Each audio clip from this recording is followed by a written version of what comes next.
Sultanpur encounter को लेकर लगातार विपक्षी पार्टियां सरकार पर सवाल उठा रही है। इसी पर बातचीत के लिए हमारे साथ केंद्रीय राज्य मंत्री बीएल वर्मा मौजूद है। सर, मंगेश यादव का जो एनकाउंटर हुआ उसके बाद से लगातार समाजवादी पार्टी सवाल उठा रही है और अब जो है उच्च स्तरीय जांच की मांग, चाहे हम आजाद समाज पार्टी की बात करें या समाजवादी पार्टी की बात करते हैं, तो की जा रही है।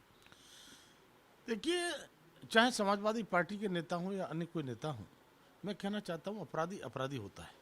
अपराधी की कोई जाति नहीं होती है। लेकिन अपराधियों के साथ खड़ा होना, बलात्कारियों के साथ खड़ा होना, मुझे लगता है कि इससे ज़्यादा दुर्भाग्य की बात नहीं हो सकती।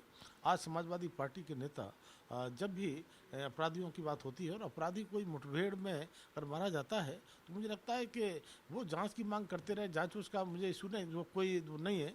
लेकिन 2017 से पहले जिस तरह से समाजवादी पार्टी के शासन में गुंडे माफियाओं का शासन चलता था, राज चलता था, कानून व्यवस्था नाम की चीज़ नहीं थी। लेकिन अब जब भारतीय जनता पार्टी का शासन उत्तर प्रदेश में आया है, तब से कानून व्यवस्था चुस्त और दुरुस्त हुई है। और हम कह सकते हैं कि आज अपराधी अपराध छोड़ने के लिए मजबूर हो रहे हैं।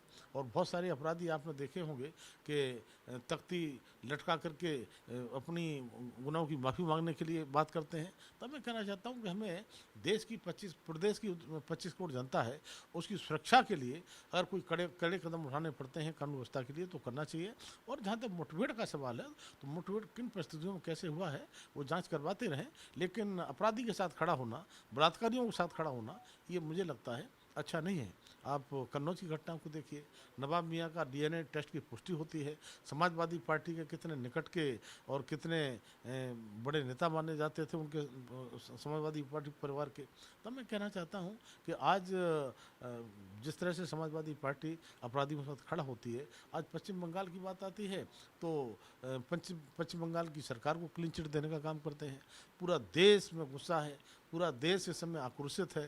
पूरे जूनियर डॉक्टर के साथ में जिस तरह से घटना हुई है पश्चिम बंगाल में, उसे सारे डॉक्टर से लेकर के पूरे देश में जिस तरह से देखने को मिल रहा है गुस्सा। और साथ ही साथ भारतीय जनता पार्टी एक दिन का प्रदर्शन करती है, विरोध प्रदर्शन करती है, उसके लिए बंद के आह्वान पर जिस तरह से लाठियों की बौछार की जाती है, बर्बरतापूर्वक लाठी बरसाई जाती हैं, पानी की बौछार, आंसू के गैस के गोले, तरह तरह की यातनाएं देना।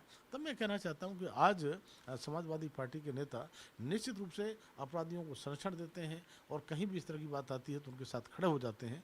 इसके लिए उत्तर प्रदेश की जनता हो या देश की जनता हो, इनको माफ़ करने वाली नहीं। लेकिन सर, अखिलेश यादव ने जिस तरह से एनकाउंटर पर सवाल उठाया और कहा कि जाति देखकर सरकार एनकाउंटर कराती है, मंगेश यादव के घर भी समाजवादी पार्टी का प्रतिनिधिमंडल गया, अब सड़कों पर भी समाजवादी पार्टी इस मुद्दे को उठाने जा रही। देखिए, अपराधी की कोई जाति नहीं होती है, अपराधी अपराधी होता है। लेकिन समाजवादी पार्टी के नेता अगर जाति देखने की बात करते हैं, तो मुझे लगता है कि अपराधियों को संरक्षण देने की सीधी सीधी बात करते हैं।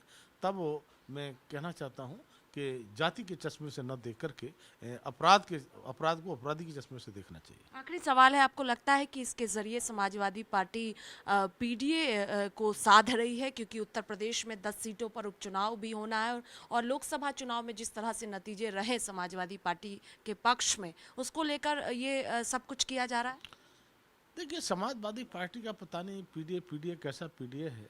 मैं कह सकता हूं कि समाजवादी पार्टी का नाम तो समाजवादी पार्टी, और जिस राम लोहिया जी की बात करते हैं, लोहिया जी की आत्मा कहती होगी कि बताइए कि आज जिस समाजवाद की मैंने चर्चा की थी, लेकिन वो समाजवाद नहीं, वो समाजवादी पार्टी नहीं, पार्टी पूरी तरह से परिवारवादी है। और ये पीडीए की बात करते हैं तो मैं कहूँगा ये परिवार डेवलपमेंट अथॉरिटी बनकर के रह गया है। तो ये परिवार डेवलपमेंट अथॉरिटी अपने परिवार का विकास कर सकता है। इन उत्तर प्रदेश की चिंता ना तो थी न रहेगी। और 2017 से पहले का शासन इनको देखना चाहिए। मुझे लगता है कि आने वाले समय में कभी भी समाजवादी पार्टी के लिए जनता उत्तर प्रदेश की माफ़ नहीं करेगी। बहुत शुक्रिया बातचीत के लिए। कैमरा पर्सन देवेंद्र के साथ स्वाति पाठक, भारत समाचार, दिल्ली।